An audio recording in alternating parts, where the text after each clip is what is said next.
September 14, 1944. The hedgerows outside St. Lo, France.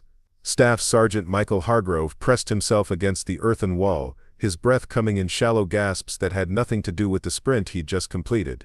Through the gap in the ancient Norman hedgerow, he could see it, a Panzerkampfwagen VI Tiger I, 60 tons of German engineering that represented everything the Allied infantry had learned to fear. Its massive 88 gun traversed slowly, hunting. The thick armor plating caught the afternoon light, and Hargrove felt his hands tighten around the MN9A1 bazooka resting across his knees. Every briefing, every training session, every bitter lesson learned in blood across the bocage country had taught him the same lesson: bazookas don't kill tigers. You run from tigers. You call in air support. You pray the tank destroyers arrive in time. You do not, under any circumstances, engage a Tiger tank with a shoulder-fired rocket launcher designed to defeat light armor and fortifications. But Staff Sergeant Hargrove was about to break every rule in the book, and in doing so he would shatter a myth that had paralyzed Allied infantry tactics for 2 years. Before we jump back in, tell us where you're tuning in from, and if this story touches you, make sure you're subscribed, because tomorrow I've saved something extra special for you.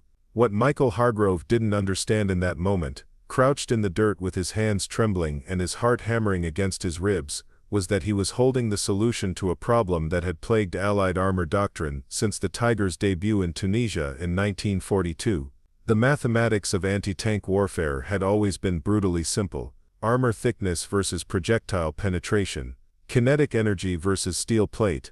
The Tiger I possessed frontal armor ranging from 100 mm on the hull to 120 mm on the turret face. The standard M6A1 bazooka rocket, the version that had been issued since 1943, could penetrate approximately 76 mm of armor plate under ideal conditions. The calculation was straightforward and damning. The bazooka could not kill a Tiger from the front. German tankers knew this. Allied infantry knew this. The knowledge had calcified into doctrine, into training manuals, into the reflexive fear that seized men when they heard the distinctive rumble of a Tiger's Maybach engine. The Tiger tank had entered service in August 1942, deployed initially to the Eastern Front, where it had established a reputation that bordered on mythological. Soviet anti-tank guns that could destroy lighter German tanks bounced rounds off Tiger armor like stones off castle walls. The Tiger's 88 main gun, derived from the fearsome Flak 88 anti-aircraft weapon, could destroy any Allied tank at ranges exceeding 2,000 meters. A Tiger could sit hull down on a ridgeline and methodically destroy an entire tank company before any Allied vehicle could close to effective range. The psychological impact exceeded the tactical. Tankers reported hesitation, paralysis, the overwhelming urge to retreat when Tigers appeared. Infantry that might have stood against Panzer IVs or Sturmgeschütz assault guns broke and ran when Tigers arrived. The German propaganda machine understood the value of this fear and cultivated it deliberately. Michael Hargrove had enlisted in the United States Army in January 1942, 3 weeks after his 18th birthday and 1 month after Pearl Harbor. He had been a farm boy from Nebraska, the youngest of 4 brothers, raised on a homestead outside the town of Broken Bow where his family had worked the same land for 3 generations. The Army had transformed him from a boy who had never traveled more than 50 miles from home into a man who had stormed ashore at Normandy on June 7, 1940, landing on Utah Beach as part of the 4th wave when the initial chaos had subsided, but the killing had not. He had fought through the hedgerows of Normandy for 97 days, watching his company shrink from 187 men to 73 effectives through a grinding attrition that Hollywood would never capture accurately. He had been promoted to corporal after the fighting around Carentan, then to sergeant after his squad leader was killed by a sniper outside Paris. Promotion to staff sergeant had come just 6 days ago, field promotion to replace another casualty in the endless meat grinder of the bocage. The bazooka itself represented American pragmatism applied to military necessity.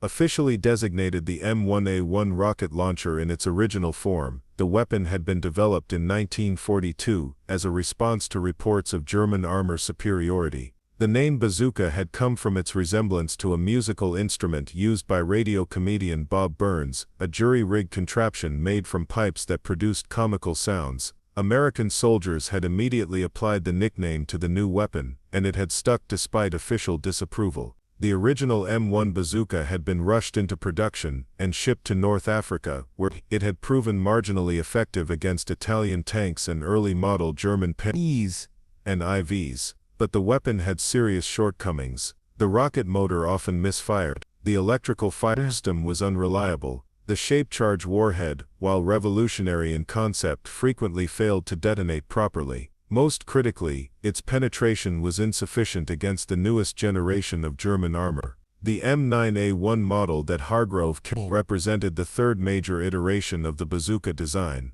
Introduced in early 1944, it featured a larger 36-inch diameter rocket with an improved shape charge warhead that theoretically could penetrate 100 millimeters of armor. The launcher tube had been strengthened. The optical sight had been improved. The electrical firing mechanism had been made more weatherproof. But theory and battlefield reality were different countries, and the gap between them was measured in dead men. The official Army technical manuals listed the M9A1's maximum effective range as 300 yards against armor, though most experienced gunners knew that accuracy degraded sharply beyond 150 yards. The manuals also noted that penetration decreased significantly when the rocket struck at an angle rather than perpendicular to the armor surface. Against a Tiger, with its thick, well-sloped armor, the manuals recommended, do not engage. Call for tank destroyer support. The Tiger that Hargrove was watching through the hedgerow gap represented the apex of German tank design in 1944, or at least what the German military-industrial complex could produce under increasingly dire circumstances. This particular vehicle belonged to the 2nd SS Panzer Division Das Reich, one of the elite Waffen-SS formations that Hitler relied upon for critical defensive operations. The division had been rushed to Normandy in June to contain the Allied breakout, and its Tiger Company had been fighting a running withdrawal across France for 3 months.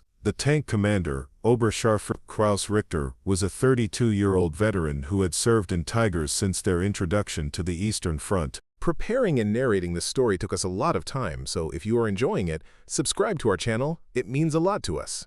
Now back to the story. He had survived Kursk, the greatest tank battle in history, where Tigers had destroyed Soviet T-34 and KV-17 by the dozen. He had fought in the retreat across Ukraine in the desperate defensive battles in Poland, and now in France, where his company had been reduced from 14 Tigers to just 3 operational vehicles.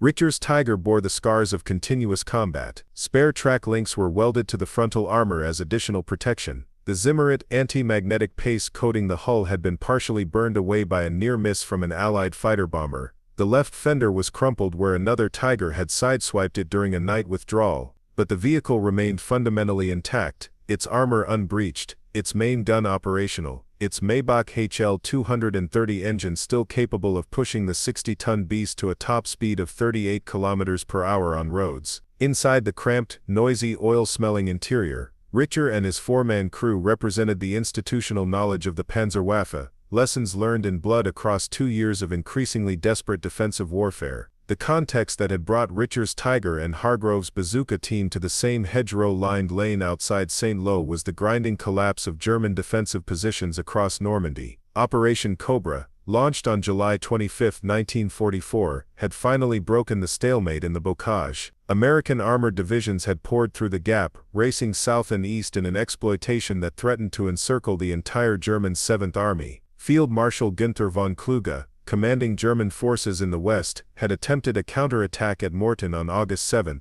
throwing his remaining panzer divisions against the American flank in a desperate attempt to cut the breakout corridor. The attack had failed catastrophically, destroyed by American artillery and fighter-bomber support. Now in mid-September, the remnants of German forces in France were conducting a fighting withdrawal toward the German border, trying to establish a new defensive line before the Allies could maintain their momentum. Hargrove's company had been advancing as part of the V Corps push toward the German frontier. Their orders were to maintain pressure, to prevent the Germans from establishing prepared defensive positions, to keep them off balance and retreating. The mission was reconnaissance in force, a military euphemism for advancing until you encountered resistance strong enough to stop you. Hargrove's platoon had been moving through agricultural country, following narrow lanes between hedgerows that had been ancient when William the Conqueror had gathered his army for the invasion of England. These hedgerows, called bocage by the French, had transformed Normandy into a defender's paradise and an attacker's nightmare. Each field was surrounded by earthen banks 4 to 6 feet high, topped with dense vegetation that had been growing for centuries. The banks created natural fortifications. The narrow lanes between them became fatal funnels where a single well-positioned machine gun could stop an entire company. The encounter had begun 20 minutes earlier when Hargrove's platoon had rounded a bend in the lane and discovered a destroyed American half-track blocking the road.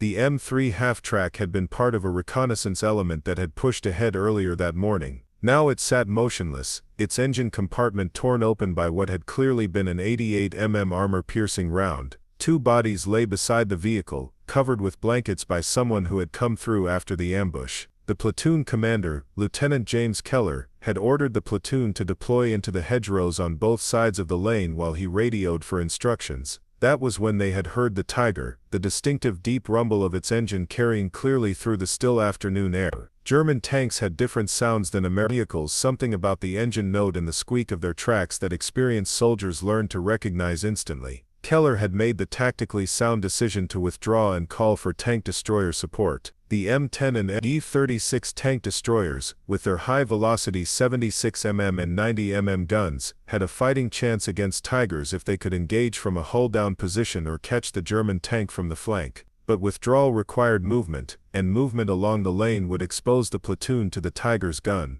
Keller had sent Hargrove and his bazooka team, 2 men carrying the launcher and rockets, forward to provide overwatch while the rest of the platoon pulled back. The theory was that the bazooka team could at least discourage the Tiger from advancing aggressively, even if they couldn't destroy it. It was a sound theory based on the assumption that the Tiger would respect even ineffective fire, that its commander would be cautious about advancing into potential ambush positions. But Klaus Richter had not become a Tiger commander by being cautious. He had survived 2 years of combat by being aggressive, by understanding that the Tiger's armor allowed it to dominate any tactical situation if handled properly. His orders were to hold this section of the lane for 3 hours, to cover the withdrawal of German infantry elements retreating through the reed. He had positioned his Tiger hull down behind a thick hedgerow with only the turret exposed, giving him observation over 500 meters of the lane while presenting minimal target to any American anti-tank weapons. His loader had already prepared 3 armor. Richter had killed it 40 minutes ago when it had appeared in his field of fire. Now he waited for more targets to present themselves. Hargrove had been assigned a bazooka team 3 weeks earlier after the previous team leader had been evacuated with shrapnel wounds. His assistant gunner was Private First Class Raymond Chen, a 20-year-old from San Francisco.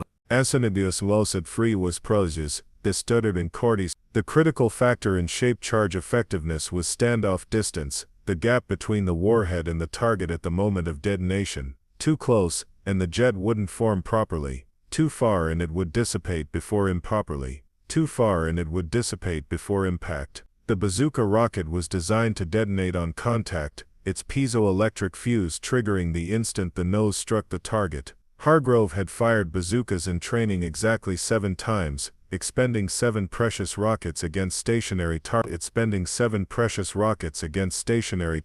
in abandoned German vehicles. He had never fired at an active enemy tank. His company had encountered German armor repeatedly during the Normandy campaign, but standard procedure was to let the Shermans or tank destroyers handle armored targets, while the infantry dealt with German infantry and anti-tank guns. The one time his squad had been in position to fire at a German tank, a Panzer IV, the vehicle had been retreating at high speed and had disappeared before Hargrove could set up the shot. His practical experience with the weapon he now carried was minimal, a fact that terrified him as he watched the Tiger's turret traverse slowly back and forth, its commander scanning for targets. Chen crawled forward through the grass and weeds that grew at the base of the hedgerow, dragging the rocket pack behind him. He positioned himself beside Hargrove and whispered, "We should pull back, Sarge." Lieutenant said to discourage them, not fight them. His voice carried the tight control of a man managing fear through deliberate calmness. Hargrove nodded but didn't move. He was watching the Tiger through the gap in the hedgerow, studying it with an intensity born from the knowledge that understanding might be the difference between life and death.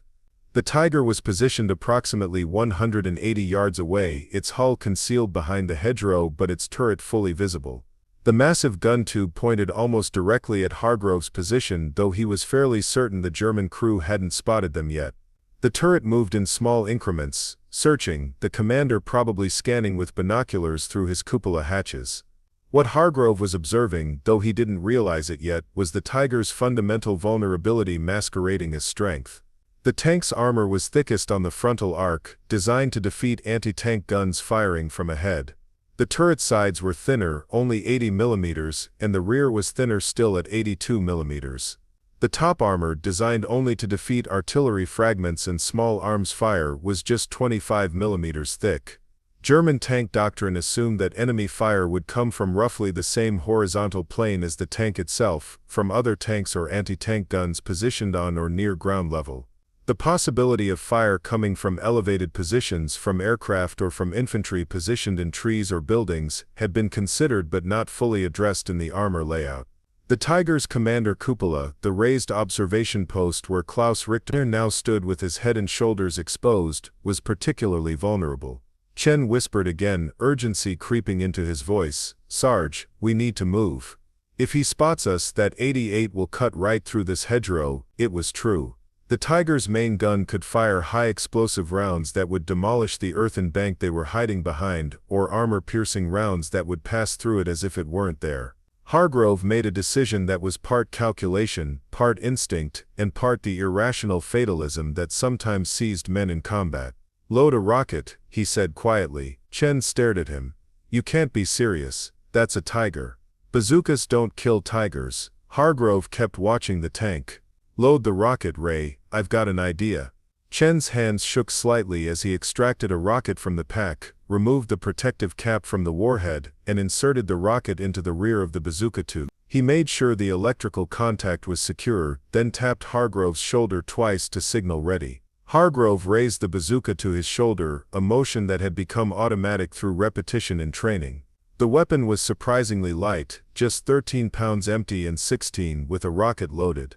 The optical sight gave him a magnified view of the Tiger's turret. He could see details now: the commander's cupola with its vision ports, the loader's hatch beside it, the coaxial machine gun port beside the main gun mantled. He was looking for weaknesses, for any point where the armor might be thinner or where a lucky shot might find a critical component. The training manuals had been clear. Don't engage Tigers from the front, don't engage at ranges over 150 yards, don't waste ammunition on targets you can't penetrate. But the manuals had been written by men who had never crouched in Norman mud watching a tiger hunt them. What Hargrove had observed, what his conscious mind hadn't quite processed yet, was that the Tiger's commander was partially exposed. Klaus Richter stood in his cupola with the hatch open, his head and shoulders visible as he scanned with binoculars. It was standard German practice. Buttoned up inside the tank, visibility was severely limited. To effectively command the vehicle, to observe the battlefield and coordinate with other units, tank commanders needed to expose themselves. The risk was acceptable because enemy infantry with small arms couldn't seriously threaten an armored vehicle, and by the time enemy tanks or anti-tank guns opened fire, the commander could drop into the turret and close the hatch in seconds. The Germans had learned this doctrine on the Eastern Front, where it had proven effective against Soviet tanks. Doctrine developed against one enemy didn't always transfer to another. Hargrove centered the crosshairs on the Tiger's turret, just below the commander's cupola. His finger found the trigger, a simple electrical contact that would complete the circuit and fire the rocket motor. He took a breath, released half of it, and held. The range was longer than he would have liked, probably 180 or 190 yards. The rocket would drop in flight due to its relatively low velocity, and wind could push it off course. But the target was large, and it wasn't moving. These were the only advantages he had, and they would have to be enough. "Ray," he whispered, "soon as I fire, reload fast as you can, then we run. Don't wait to see what happens. You understand?" Chen's voice came back tight with controlled panic. "I understand, Sarge." The moment stretched. Hargrove could hear his own heartbeat, could feel the pulse in his temple, could taste copper in his mouth. The Tiger's turret continued its slow traverse. The German commander remained exposed, still scanning with his binoculars. Somewhere behind them the rest of the platoon was pulling back, trusting Hargrove and Chen to buy them time. The weight of that trust, the knowledge that other men's lives depended on what happened in the next seconds, settled onto Hargrove's shoulders like a physical burden. He had never asked to be in this position. He had never wanted to be the man who had to make these decisions. But the army didn't care what you wanted. It put you where it needed you and expected you to perform. Klaus Richter, standing in his commander's cupola 187 yards away, was experiencing his own calculations. His binoculars gave him excellent observation of the lane where the destroyed American half-track sat like a warning sign. He had counted on the Americans being cautious after seeing the wreck. They would probably call for tank destroyers or air support rather than risk infantry against a Tiger. He had perhaps 30 minutes before American artillery started ranging in on his position, maybe an hour before tank destroyers or fighter bombers arrived. His mission was to hold for 3 hours, but Richter was experienced enough to know that sometimes you had to modify missions based on tactical reality. If the Americans brought enough firepower to bear, his solitary Tiger would be destroyed, and dead heroes didn't help Germany win the war. He was already planning his withdrawal route, identifying a secondary position 500 meters to the rear where he could establish another blocking position. What neither man understood in that moment was that they were about to participate in a discovery that would reshape American anti-tank tactics for the remainder of the war. The Tiger tank, for all its fearsome reputation and genuine combat effectiveness, had a critical vulnerability that German designers had not fully appreciated. The turret sides, though 80 mm thick, were not sloped like the hull armor. They presented a nearly vertical surface which maximized the effectiveness of shape-charge weapons. More critically, the turret was a complex assembly of armor plates welded together, with vision ports, hatches, and equipment mounts creating weak points in the armor structure. The German obsession with frontal armor had led to a design that was nearly impenetrable from ahead but increasingly vulnerable from other angles. Hargrove's finger squeezed the trigger, the electrical contact closed, the rocket motor ignited with a distinctive whoosh that every infantryman in range would recognize instantly. The bazooka round left the tube at approximately 270 feet per second, trailing a plume of white smoke that drew a bright line through the afternoon air directly back to Hargrove's position. The rocket flew straight for the first 100 yards, then began to drop slightly as gravity and air resistance took effect.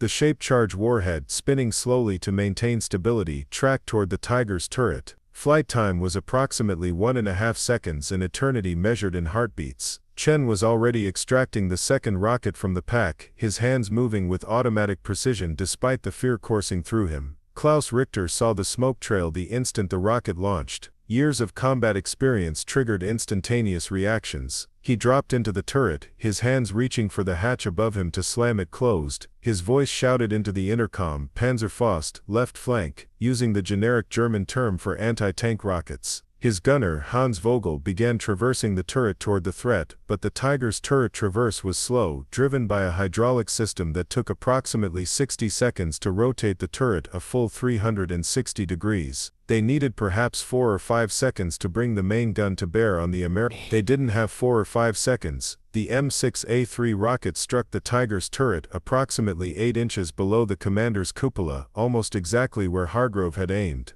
The impact velocity was still sufficient for the piezoelectric fuse to function properly. The shape charge detonated, and in the microseconds that followed, the laws of physics that govern explosive metal forming took over. The Composition B explosive detonated from the rear of the hollow cone forward, creating a collapsing wave that accelerated the copper liner of the shape charge to velocities exceeding 25,000 feet per second. The copper didn't melt, as popular conception suggested, but rather formed into a superheated jet of metal particles moving at hypersonic velocity. This jet, only millimeters in diameter but carrying enormous kinetic energy, struck the Tiger's turret with a force measured in hundreds of thousands of pounds per square. An 80mm armor plate, for all its thickness and metallurgical quality, might as well have been paper. The shape-charged jet burned through it in a fraction of a second, creating a hole approximately the diameter of a pencil on the exterior surface and a cone of spalling and molten metal on the. The jet penetrated completely through the turret armor and into the crew compartment. The superheated metal particles, still carrying enormous energy, sprayed into the confined space where Klaus Richter and his crew were packed into their fighting positions.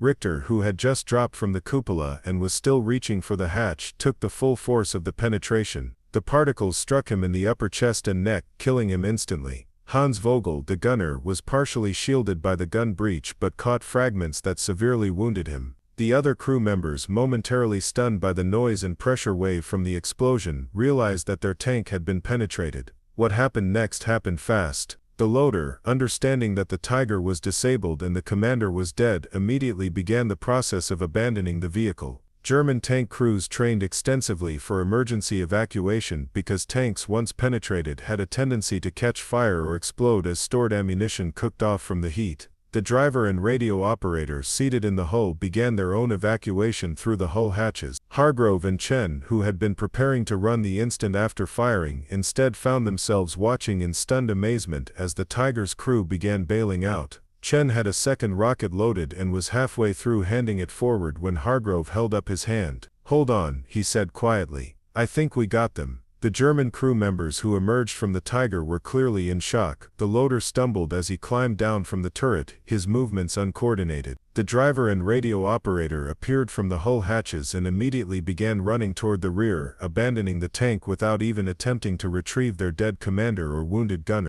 Within seconds, all surviving crew members had disappeared into the hedgerows, leaving the Tiger sitting motionless in the lane. Hargrove kept the bazooka trained on the vehicle, half expecting some kind of trick, waiting for the turret to suddenly spring back to life. But the Tiger remained still. Its engine was silent. No smoke rose from the turret, no flames, just the single small hole in the turret side that marked where the rocket had struck. Lieutenant Keller appeared at Hargrove's position, crawling through the grass. He had witnessed the shot and the German crew's evacuation. "Hargrove, what the hell did you just do?" His voice carried equal parts amazement and disbelief. Hargrove was still staring at the Tiger. "I killed it, sir. I think I killed it." His own voice sounded distant to his ears, as if someone else was speaking. The adrenaline that had sustained him through the shot was beginning to fade, replaced by a shaking weakness in his muscles. Keller raised his binoculars and studied the Tiger carefully. "Crew abandoned it. I can see one body in the turret." "Jesus Christ, Hargrove, you killed a Tiger with a bazooka." The implications of what had just occurred began rippling outward from that hedgerow-lined lane, with a speed that would eventually affect every American infantry unit fighting in Europe. Keller immediately radioed company headquarters with the contact report. A Tiger tank had been engaged and destroyed by bazooka fire at approximately 180 yards range. The crew had abandoned the vehicle. One confirmed kill visible in the turret. The radio operator at company headquarters made Keller repeat the report 3 times because it contradicted everything in the tactical manuals. Tigers weren't destroyed by bazookas. It simply didn't happen. But Keller was insistent, and within minutes, battalion headquarters was requesting confirmation and details. By the time Hargrove's platoon secured the abandoned Tiger an hour later, moving forward carefully in case German infantry had established defensive positions around it, a small convoy of vehicles was already en route from division headquarters. The convoy included an intelligence officer, an ordnance officer, a combat cameraman to document the tank, and a specialist from the Armored Force Board, whose job was to analyze knocked-out enemy vehicles. The Tiger represented an intelligence windfall regardless of how it had been disabled, but if it had truly been killed by a bazooka, the implications for infantry anti-tank tactics were enormous. The American Army had been looking for effective infantry anti-tank weapons since North Africa. The British PI-8 was clumsy and unreliable. The American 57mm anti-tank gun was inadequate against heavy armor. The new 76mm guns being mounted on Sherman tanks showed promise, but tanks weren't always available when infantry encountered enemy armor. An effective man-portable anti-tank weapon would transform infantry capabilities. The specialist from the Armored Force Board, a captain named Theodore Marsh who had been an automotive engineer in civilian life, arrived at the Tiger's location shortly before dusk. He immediately began a detailed examination of the vehicle, photographing the exterior penetration point, measuring the hole, documenting the interior damage. What he found both confirmed and complicated the initial report. The bazooka round had definitely penetrated the turret armor. The hole was characteristic of shaped charge perforation, a relatively small entry with severe spalling damage on the interior. The turret interior was blood-splattered, with one German crew member still slumped in the commander's position, killed by the shaped charge jet.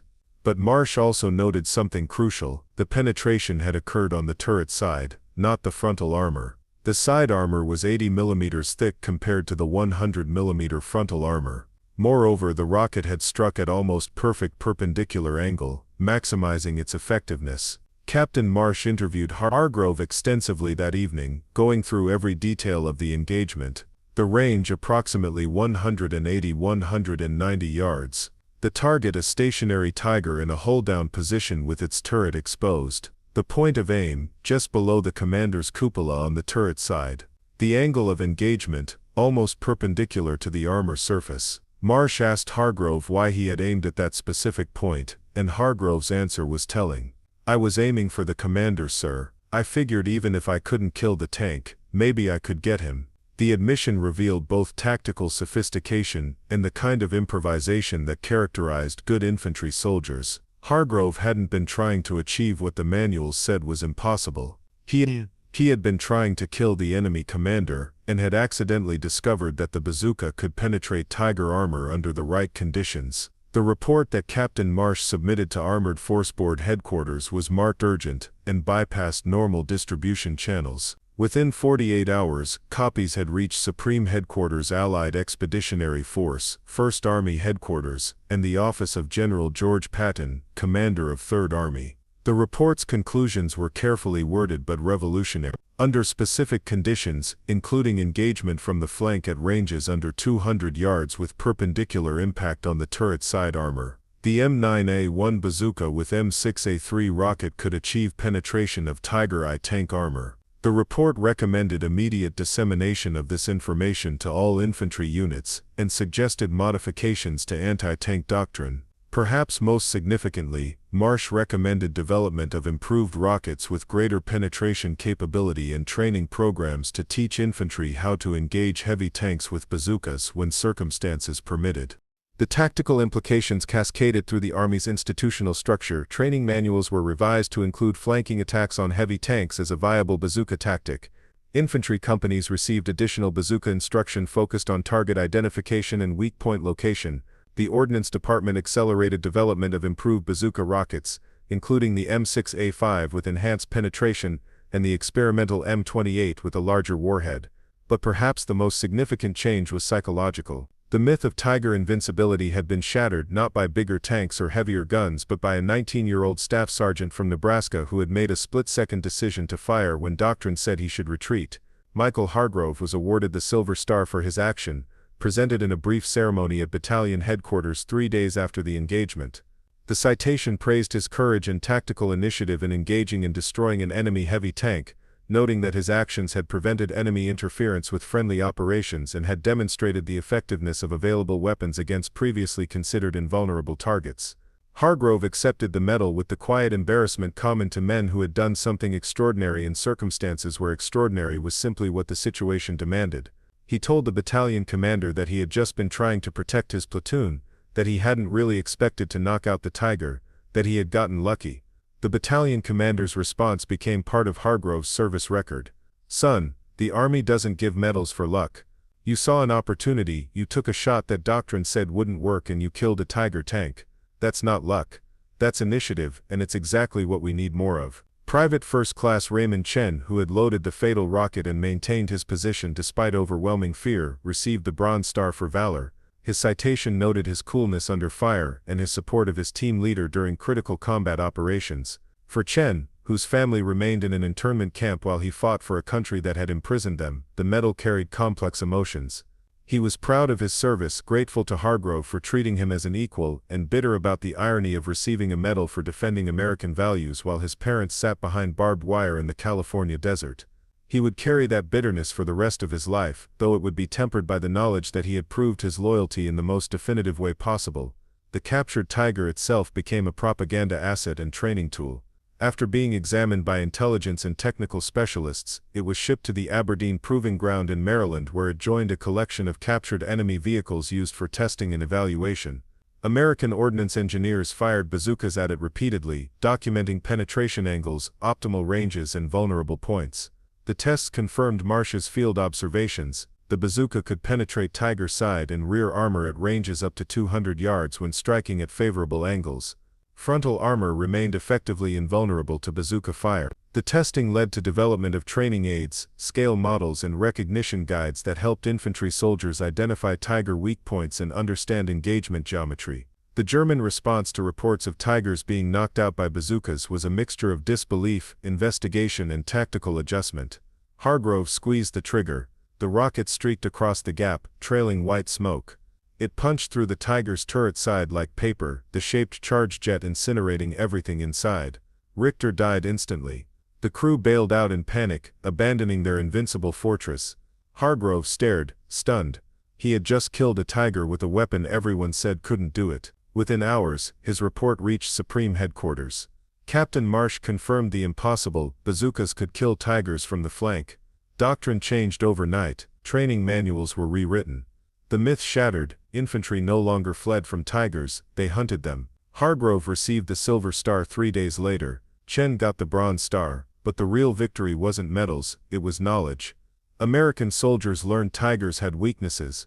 Side armor, rear plates, turret joints, all vulnerable to the right shot at the right angle. German tankers grew cautious, knowing their armor wasn't absolute. The psychological shift was seismic. Fear transformed into calculated aggression. By war's end, bazookas had destroyed dozens of Tigers, each kill proving Hargrove's accidental discovery. The Tiger remained dangerous, but it was no longer invincible. One Nebraska farm boy with steady hands had changed everything. The captured Tiger went to Aberdeen Proving Ground, where engineers shot it repeatedly, mapping every vulnerability. Those tests birthed improved rockets, better tactics, refined training.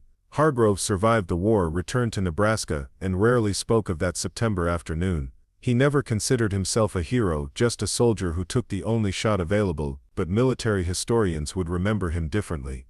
Staff Sergeant Michael Hargrove, the man who proved that courage in geometry could defeat 60 tons of German steel. His legacy lived in every bazooka team that flanked a Tiger, in every penetration that shouldn't have worked, but did, in the knowledge that even giants bleed. Up next, you've got 2 more standout stories right on your screen. If this one hit the mark, you won't want to pass these up, just click and check them out.